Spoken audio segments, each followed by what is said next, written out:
Good morning, everyone. Thank you for joining us. Thank you for being here with us again for another, Teach-In Tuesday, but we had to reschedule and postpone as we had some technical issues on Tuesday. So Teach-In Tuesday for this week being held on a Thursday. Glad that y'all can be here with us. You could be anywhere in the world, but we sure do appreciate you being here with us. If you are joining us on Facebook or the X app, go ahead and click repost or share this link, with folks that are in your social network and in your friends and family who you think should join us and be in the space. Today, we're excited to have a conversation about the upcoming LSC elections. We're super excited to see that the district was able to move the deadline for the LSC nomination period. But above all, we want to talk and share a little bit more about the process to apply for a local school council.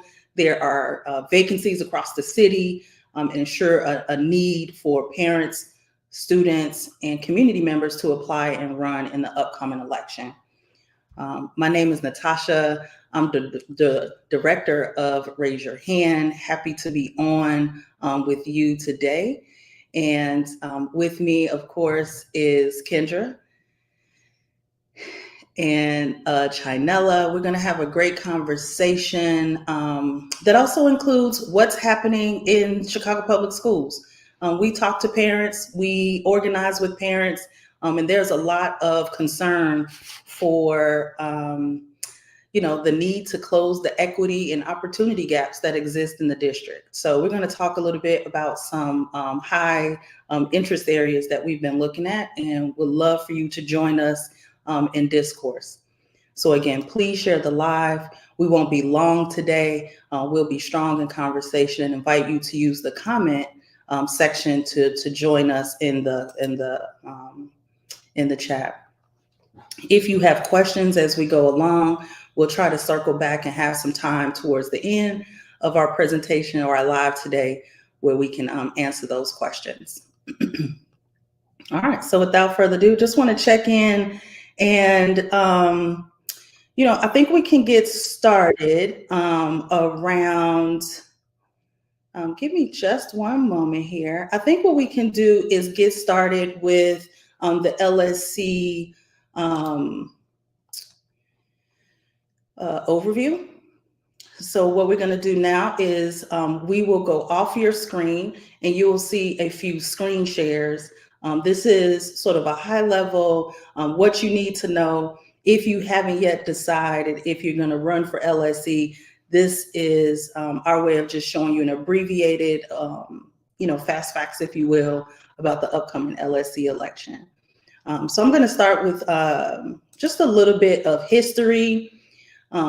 This cycle, we are celebrating 34 years of parent and community power, 34 years of local school councils.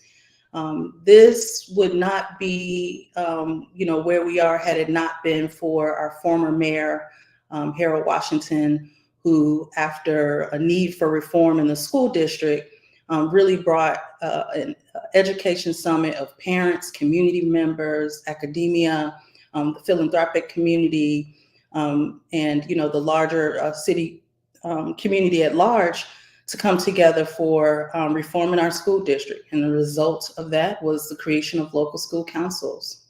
Really powerful lever that we have in the city to be able to co-govern our schools. LSCs are elected governing bodies across 511 Chicago public schools.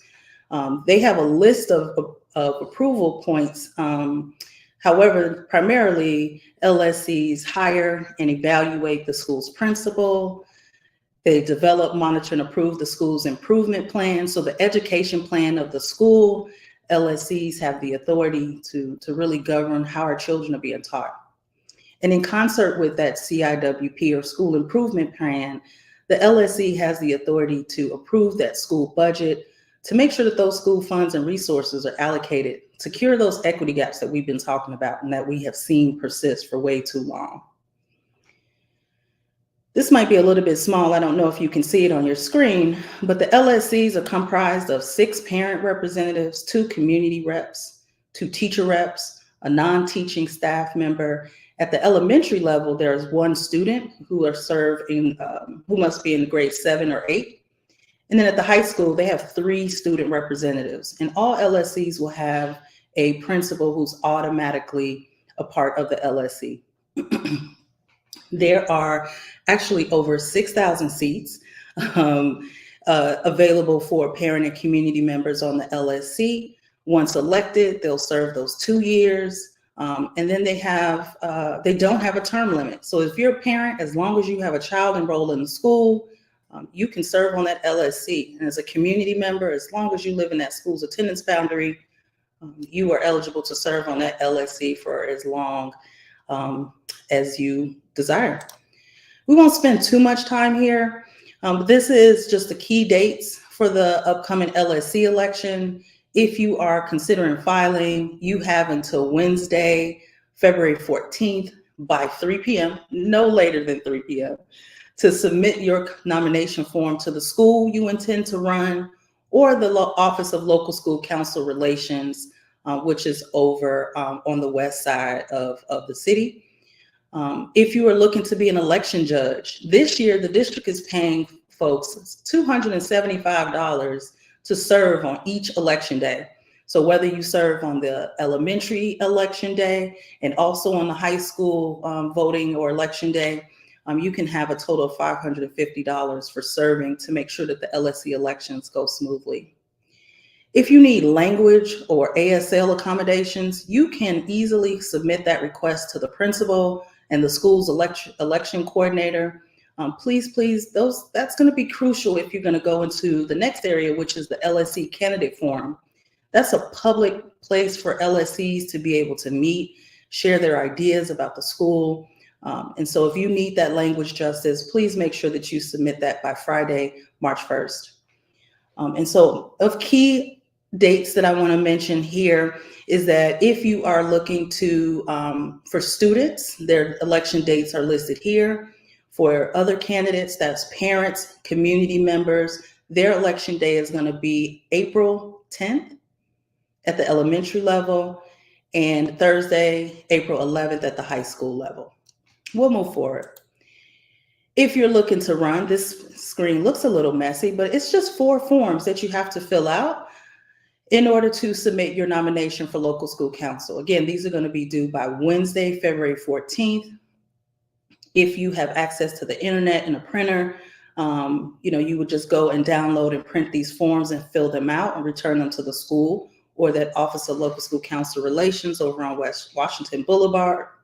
Or you can connect with our organizers. We have forms in both English and Spanish and would love to connect with you so that you can be able to complete those forms.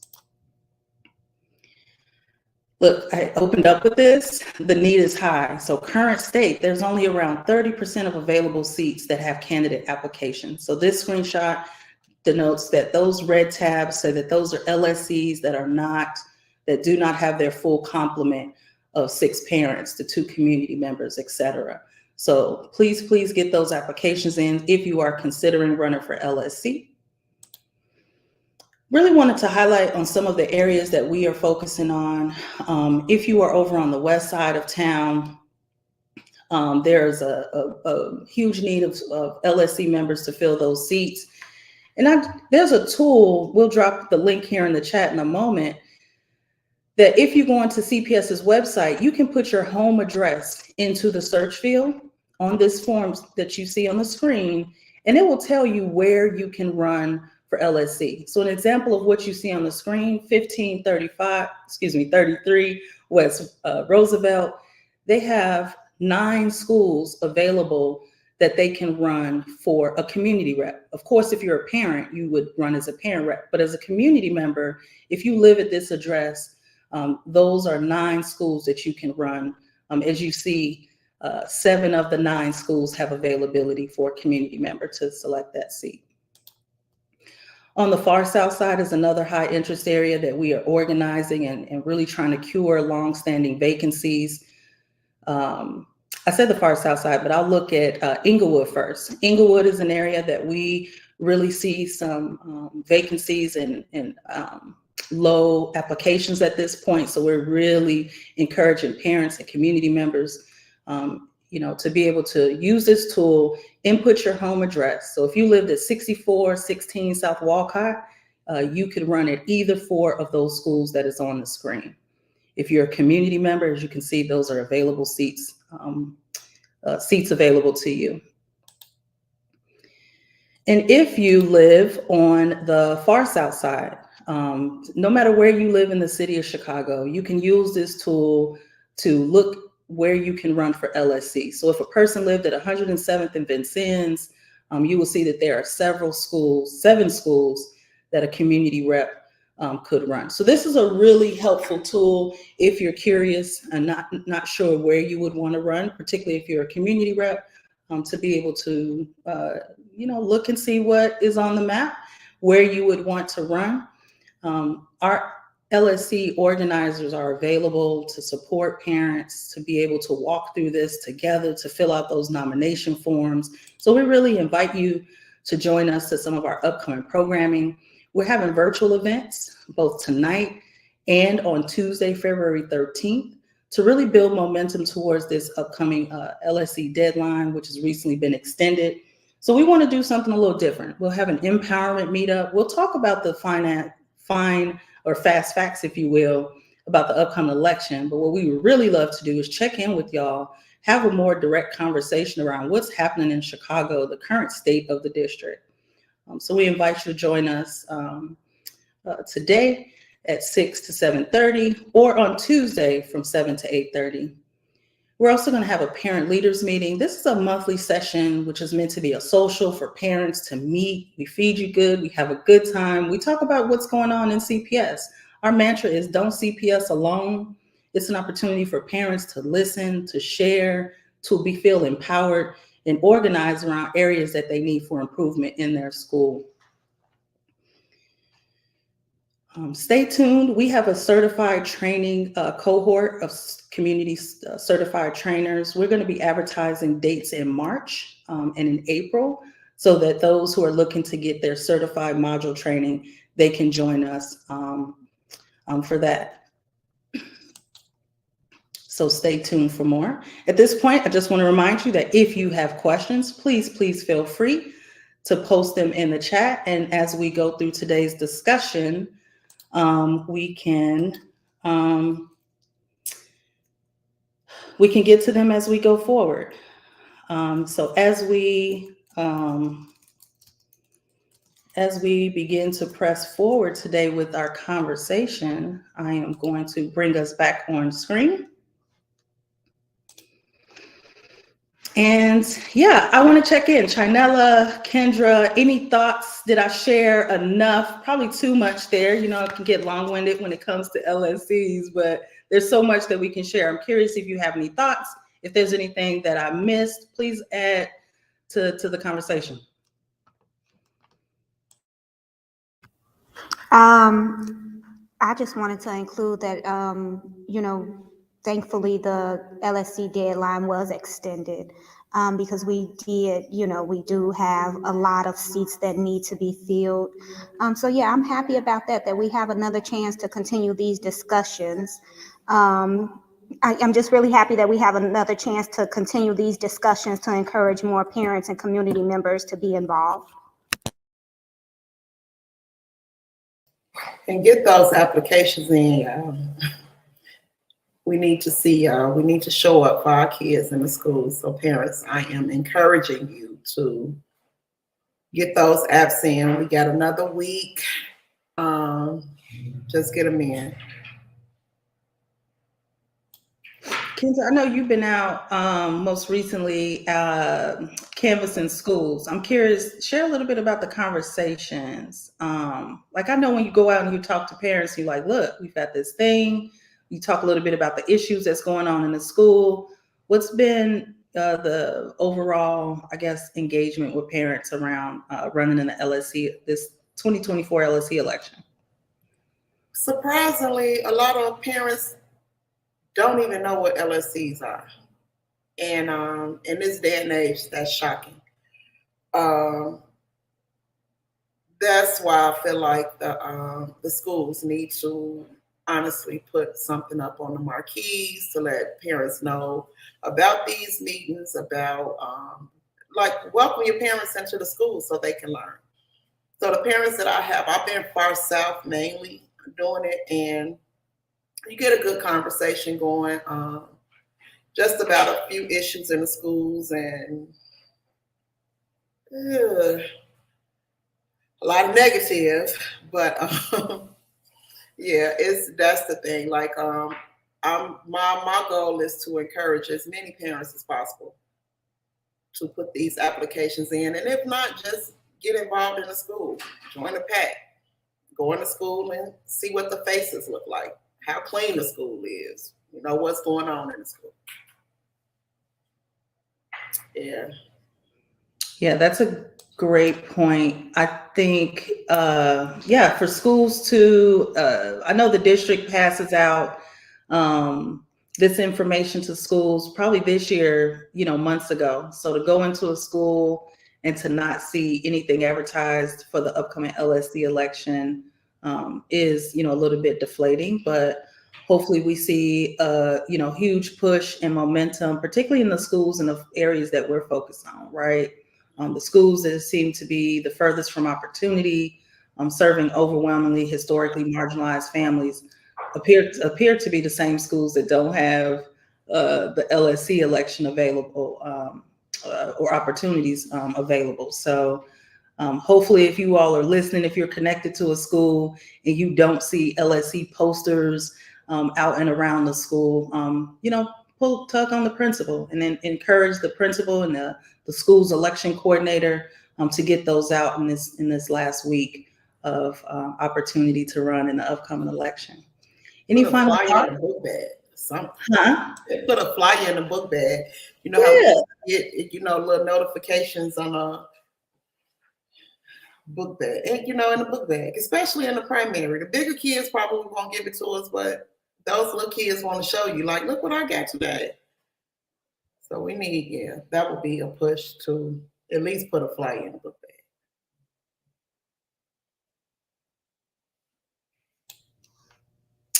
Yes. All right. I didn't know if y'all had any other thoughts. I did want to ask a quick question about the candidate forum.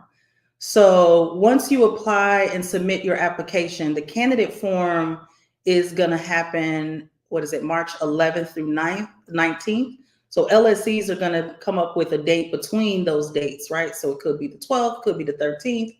And the candidate forum is like I said earlier, is a real good opportunity to introduce yourself to the school community. I'm curious if y'all have any tips for parents who are like, okay, I'm going to go and submit this application. What's next? And it's the candidate forum to prepare for that. What's a tip that you would share from your experience in attending forums and presenting yourself to the school community? Do you have any free game that y'all would like to give parents and community? I would say one of the most important things is take that opportunity, even the day that you submit your application. Hopefully, there are some other parents that you can meet and talk to around that same time, and try to get a feel of if there are things that are going on in the school that they have questions about, that they have worries about, because that information is very useful for when you are in that candidate forum. You should be, showing that there's a reason that you're running, there's a reason that you care, and bringing up those issues. Maybe just a little bit more, about how you would address some of those things, to explain why you are running and why we should be voting for you. Yeah, and then to add to that, the biggest thing for me is you don't have to give your job title. Because the biggest thing with parents, community reps, you want to kind of talk about, what you do in a community and those things. But as a parent, just be yourself. State who you are. State what you feel. To be a parent, to get involved in a school, you're not just doing it for your kid. So for your child. And those parents that you see in the schools and involved normally have the best relationship with almost every kid there. And talk about that. Talk about, these kids, you got a relationship with them, those type of things. Like, speak on what you, even if in the community, what you do, who you are, not your degrees and your professional background. That don't mean nothing to me in the LSC. So I mean, I don't want to say it like that, but I don't need because you're a lawyer. Unless I do something in the school, I wouldn't really need you here. But yeah, that's what I get. No, Kenya, you were absolutely right. Thank you for bringing that up. Yeah, I don't care about that. I care about the role that you are playing as a parent, as a community rep. Those degrees don't matter. That's not what's going to help us make change within our schools. And yeah, I have been in LSCs where they were talking about how many degrees they had and the things that they did, and I can say I recall just drifting off, not even paying attention, because again, those are not the things that matter to me. Have you been on another LSC or played a role in your children's education before this? And then again, what is it that you're bringing to the table as a parent, as a community member, that can help change what's going on in our schools?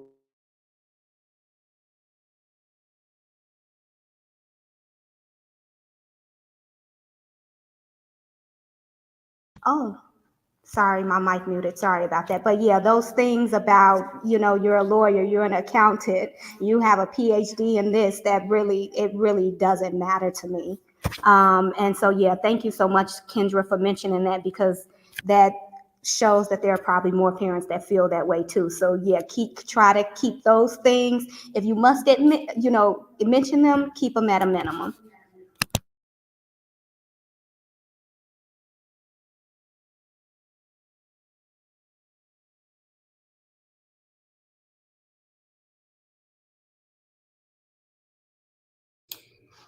Sorry about the delay on the buttons there. It's a little sticky.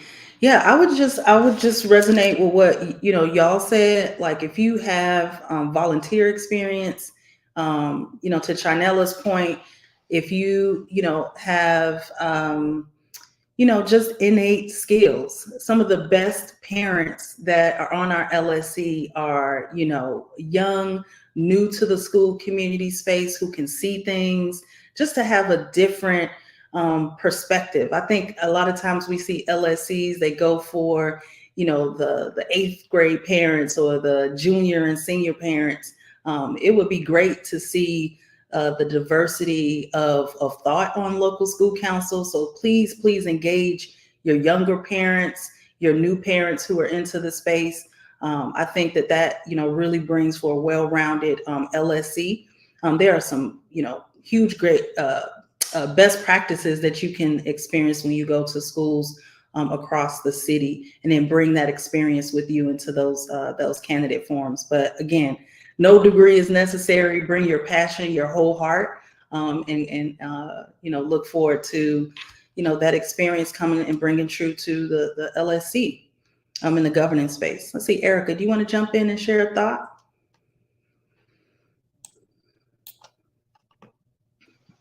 Yeah, I definitely agree that having younger parents is a big plus, especially since as students kind of age out of their schools and move on to high school and even into college.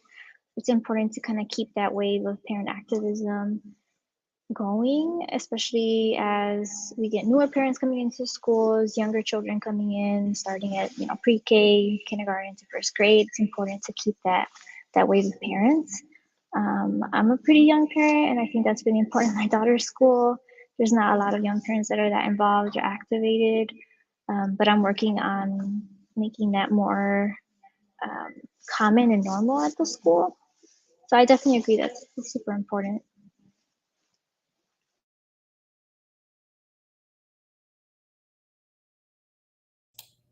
All right. Thanks for sharing, y'all, and appreciate everyone who is out there with us. Again, if you are new to the live and just joining us, hit that repost or reshare, and share this with your networks. Would love to have folks join us in the chat. If you have any questions, comments, I know that there are folks who have decades of LSC experience who are out there with us. Would love for you to drop your comments in the chat. Again, our aim is to motivate parents, students, and community members to feel supported through the process of running for LSC. First step is getting that application submitted by Wednesday, February 14th at 3 p.m. All the other things, we host workshops, one-on-one support, office hours. The organizers are prepared to support you and make sure that you have a winning strategy to win in the April election. All right, let's do a pivot, y'all. Let's jump into our discussion for today, really framed around what's happening in CPS. Quite a few of our parents that we organize with, that we co-conspire with to support, to get what their children need in the schools. LSC support is something that we spend a great deal of time on, both through training and one-on-one support to work through conflict resolution and share best practices. And so there's a lot of interest among our parents around what's going on in the district. So I thought that we could jump into our discussion today. Does anyone want to jump in and share anything of their highest interest before we jump into specific areas? Feel free to jump in.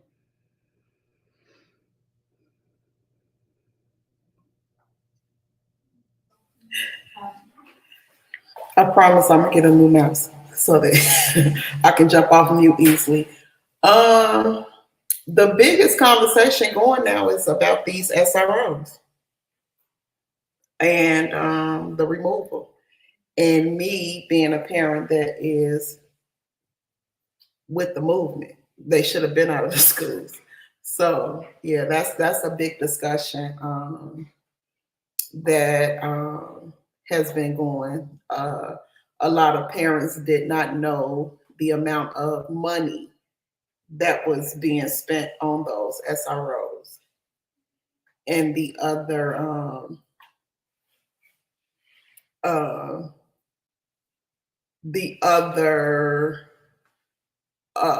the money, the resources that those the funds can be spent on.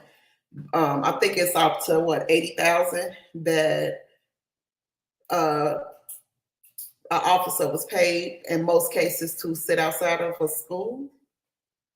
And yeah, one of a high school that I went to a couple of LSC meetings, they had a meeting about, and they were saying in 2 years they were used twice. So, and they didn't even come inside the school. They sat outside in the car. And there were incidents surrounding the school that happened. And there was, it was still pointless to have them there for that, for that amount of money. So just on a personal level, with police officers in the school, we already in our communities don't trust them, and with good reason. Things that we've seen in schools, things that I've seen in the school. I've personally known in elementary school of police officers being abusive to the kids. And when the kids say something, it's my word against yours. And typically, if this is a kid that's getting in trouble in school, their voices go unheard because of that. So I definitely don't want to have someone in the school abusing a child because you can. Because we get enough of it on the street because they can. So why bring them, into our kids' life and do that? I got a lot to say on this, a lot of angry stuff to say on this, but I'm, I'll fall back for a second and let Erica, I'm trying to chime in. I think rightfully so. You know, you have a right to be angry. I just many of the times when I speak about SROs, the school resource officers in the schools, I I speak on it in the sense of my children and not wanting those individuals in the schools with my kids.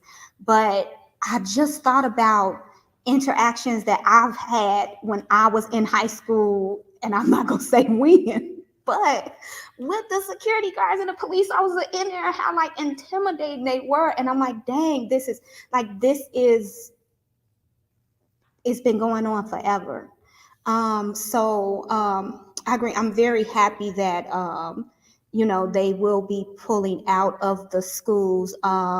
There was a chance where the LSCs were able to vote on removing one or both of them. And I was on an LSC at the time when that happened. And I recall not being able to come to a consensus that there was a lot of us that wanted both of them removed. But we ended up just removing one, and then found out that next year that the one that they kept hadn't even been in the school. It was like school started in August, and it was like February when the students were telling us they had not seen that person at all that entire school year. And when we brought it up in our LSC meeting, the administration is saying that this person had been ill and they were on leave and things like that. And if y'all insisted that it was that important for this person to be in the school, then they probably should have been fired and you hired someone else. That just proved to me that it wasn't it's not necessary. And then not really being educated properly on what school resource officers can and cannot do. I think that was a big reason why so many parents voted to keep them on. I was at an event where some students from Hyde Park Academy were speaking a couple of years ago when they voted to remove one of theirs, and they were letting us know like, oh, these people cannot even say hello to us and things like that. And as a parent, I didn't know that. So I can imagine, another parent that's fighting to keep the SROs in the school, thinking that they are providing safety when they are really not. It also, I could just imagine how intimidating it would be, because you want to be in a safe space. Your school should be in a safe space, and you walk past this person and speak, and they don't even reply because they're not allowed to. And they're not allowed to handle anything that happens. And I spoke up about this recently at one of the schools that my daughter attends, high school. And we were talking about how the SROs cannot intervene when things are going on outside, and someone brought up that they did intervene once. But I pointed out, well, yeah, they did, but they were across the street. They weren't on school property when they intervened. So things that are actually going on school property, they can't even do anything about. So it just does not make sense. And so I'm glad that we have come to this decision finally to remove those school resource officers and replace them with mental health services, more after school programs. I heard from some kids just recently that they would like parent mentors in the school, and that was shocking to me. Like, yeah, they want parents in the school, when systematically that's what they've been trying to do, is keep us out the schools. But, so to hear the youth say, no, we want parents in the school, they could handle things and, do conflict resolution better than the SROs and the security guards was, that was very encouraging. And so I hope that they are able to speak that to more parents, to get more parents involved and get back inside the schools.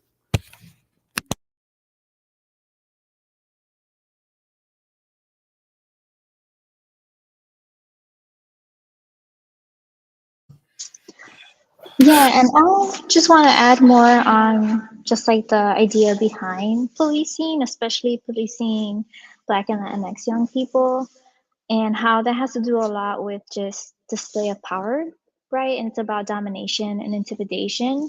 It really And it's also a band-aid solution, right? It's a lot easier to say, we'll just have the police deal with these issues rather than us figure out what is the root problem. Why is there tension, conflicts between young people? And realizing that conflict is something that happens between people all the time. And we just have to have resources that are not policing to address conflicts and issues between people. It's going to happen, and accepting that is one step. But policing is just not the answer. Again, it's about, especially when it comes to policing young people of color, it's just about displaying who really has the authority power here, and then also how policing young people also leads to higher rates of incarceration. And once like you're just replicating these systems of trauma and violence when you have police interfere. It doesn't address the root cause of issues. If anything, you're re-traumatizing a lot of these young Black and Latinx young people.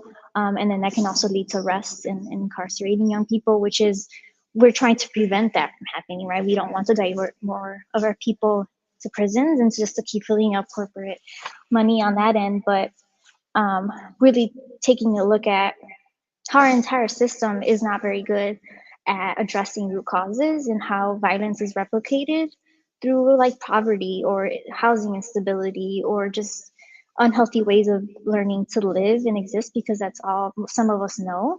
And all it really takes is some intervention and dedicated people like parents, or that a lot of the money that goes into the CPD contract, I know it's millions of dollars, could be diverted to just hiring more people who are from the community, who understand how their neighborhood works, what's going on, and is able to relate more with the young people in the school, and really look at, well, how can we help them with this conflict? How can we help them look that there are other ways to resolve issues with people? You may not end up being their best friend, but it also doesn't have to lead to violent acts, right?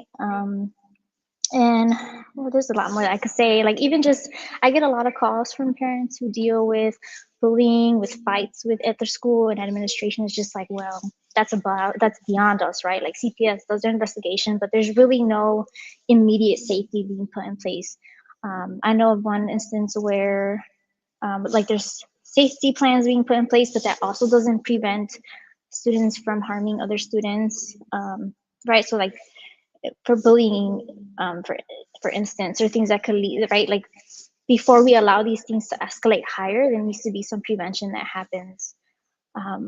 Like someone figuring out why this person feels like lashing out, what is really going on with this young person, right, in their lives, or something that's structurally impacting them. And police they were not created to do that. They were not created to sit here and figure out what's really wrong with a person. I know individual police can take that liberty, but as police as an institution, as a systemic institution, that's not their main purpose, right? If we want to address root causes, it would be something entirely different than police. It wouldn't be relying on them. It would have to rely on people who actually empathize and see humanity in the young people. Yeah, y'all said a whole mouthful. I definitely resonate. One of the things that I really want to lift up is that we are at this moment where the Chicago Board of Ed is going to remove the SROs, but have to really pull ourselves back and remember that this was a youth-led push that goes back over a decade, particularly, amid 2020, right? After the unjust murders of George Floyd, Breonna Taylor, Ahmaud Arbery, and so many, many others. And, where young people really, shared their stories about what they experienced in their hallways and classrooms, right? And, really made a huge organizing effort with the board back, in 2020 to reduce this contract. So if y'all remember, it was originally a $33 million contract. After the youth-led Cops Out CPS campaign, it was defunded to $12 million.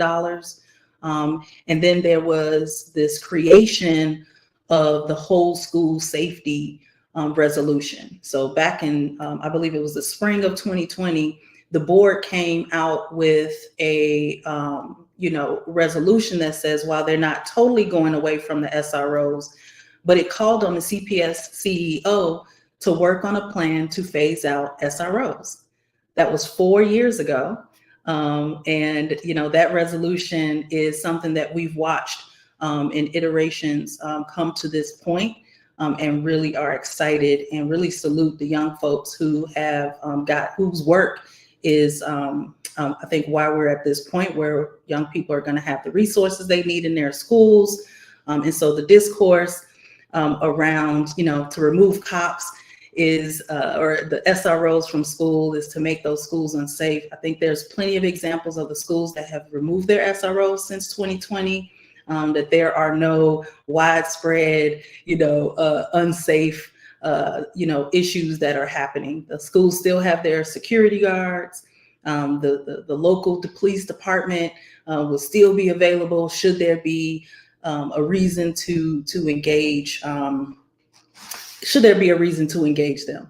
So this narrative around schools are just going to be unsafe should the board move towards this decision, which we hope they're signaling, the mayor is signaling his support for this to happen. So definitely looking forward to the schools who still have those cops in the building to be able to enjoy the trauma-informed supports that the students who've been without those uniform or active duty officers in their school, in many cases, making them feel less safe, marginalized, and policed.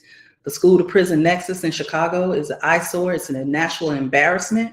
And so to really, live up to the CPD consent decree, which says that the police in Chicago have to learn how to engage with youth. And so until we are, for the abolitionists who are among us, I know that we talk about, never needing to call 911.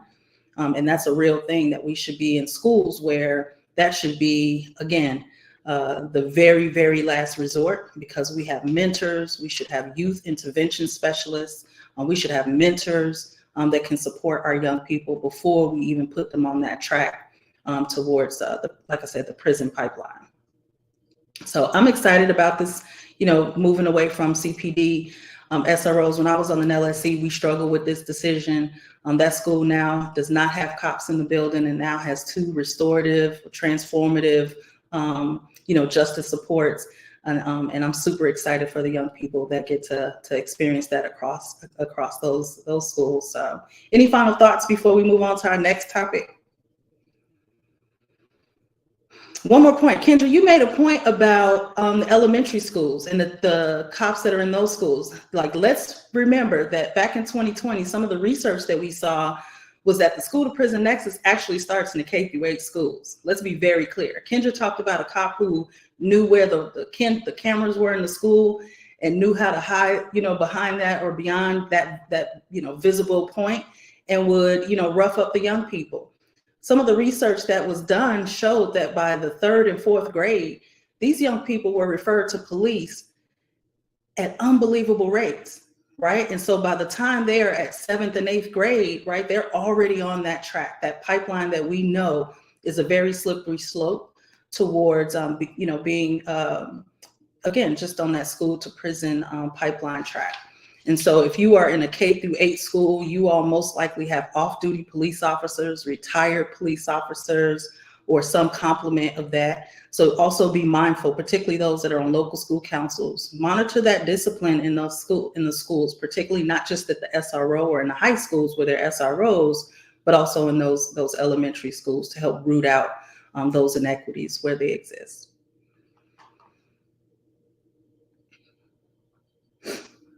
All right, where are we going now? What's up next? Y'all see?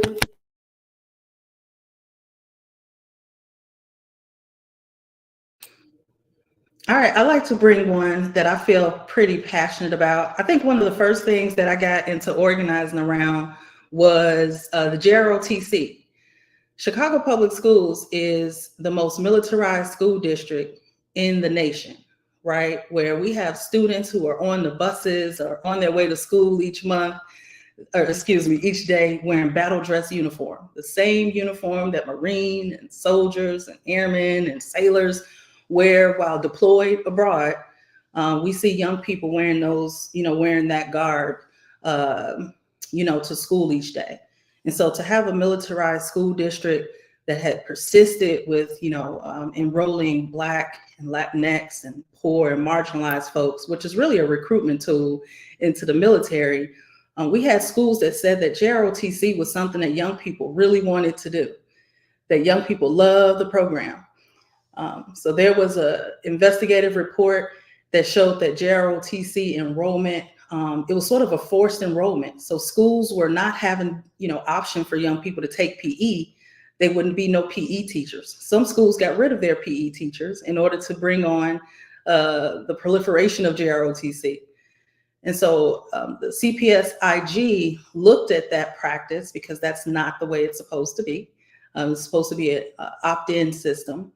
So the IG went and looked at schools who was doing forced enrollment and recommended changes to the district.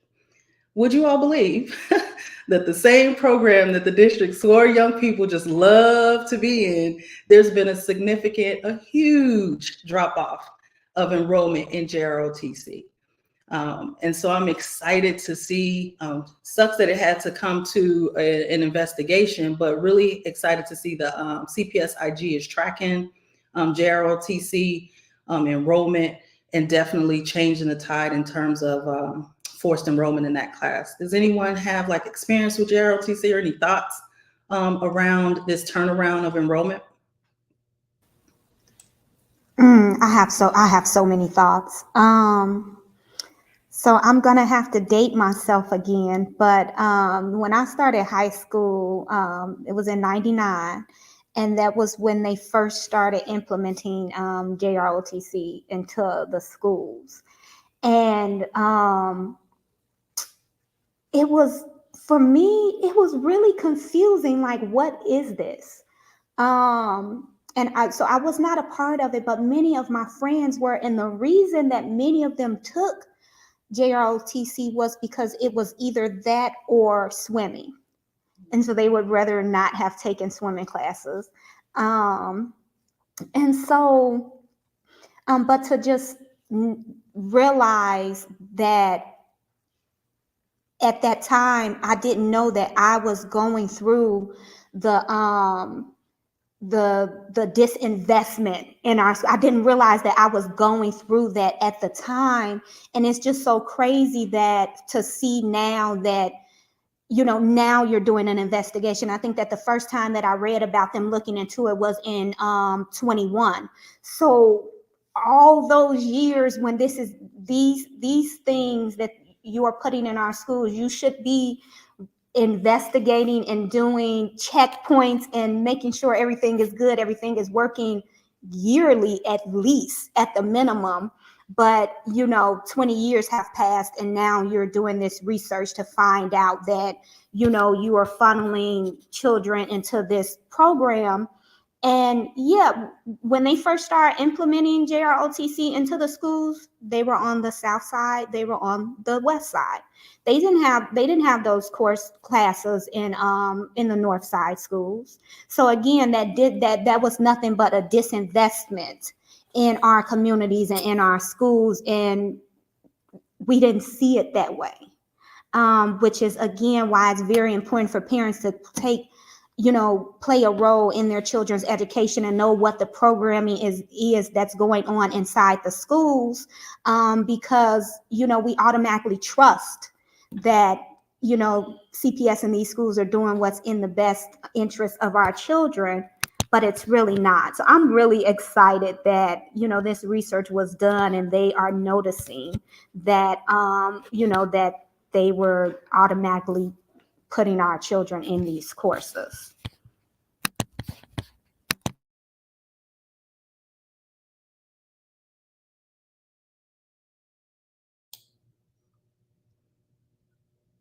Just doing a dramatic pause. Eric, any thoughts here on JROTC? No? Okay. Not right now. Okay.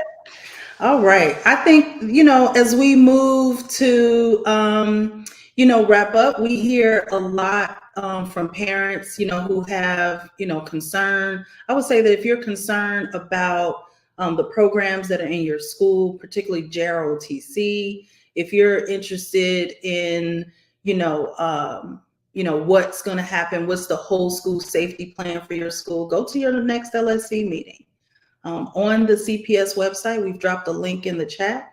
You can now see where schools, go to your school's website. I would say the first thing, to see when the next LSC meeting, the LSC website on off CPS EDU does share a majority of schools when their next LSC meeting is going to happen. Get involved, ask questions. If you have an opinion, particularly around the discourse around the police in schools, go to those schools and engage in questions for those that remove their SROs. I'm hearing a lot of great stories about what's happening at Hyde Park, the additional resources that the young people have and are looking to really grow from the upcoming news around those SRO removals. So if you have questions, would definitely say go to those LSC meetings. LSCs have a lot of power to listen to parents and actually move the needle in terms of what our young people need to feel safe in those hallways and those classrooms. So as we prepare to wrap up, I'm curious if y'all have some final thoughts, if there was another area that y'all wanted to touch on before we move to wrap up for today. I'm gonna pass the mic.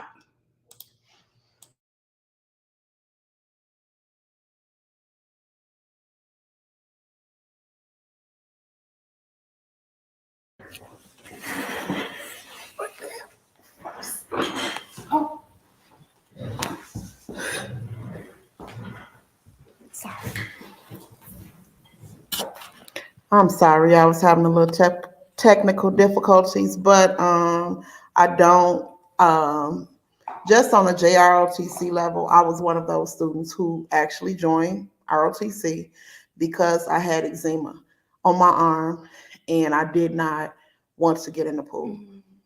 And that was the only, and this gonna sound so horrible to say, but I don't know how to drive right now because with JROTC, you couldn't take driver's ed.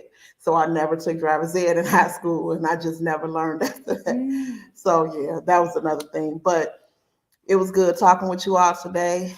And no, I don't have any other comments now. And then I can just add really quickly, again, yes, we are thankful that that this election deadline has been extended to February 14th. So yeah, please get your applications in as soon as possible. I appreciate when I meet individuals that have been on the LSC for 28 years and since the beginning, 34 years. But I also want to urge you that we need to learn how to pass the torch. We have a lot of young parents that and fresh faces, new perspectives. And I know that you guys see them. So try and get them encouraged to apply, to be more involved in the school and, be that mentor for them. I love it that they are on that LSC for so long, but yeah, we need to learn how to pass the torch. And that's it for me. Thank you so much for listening. And I'll see you guys next time.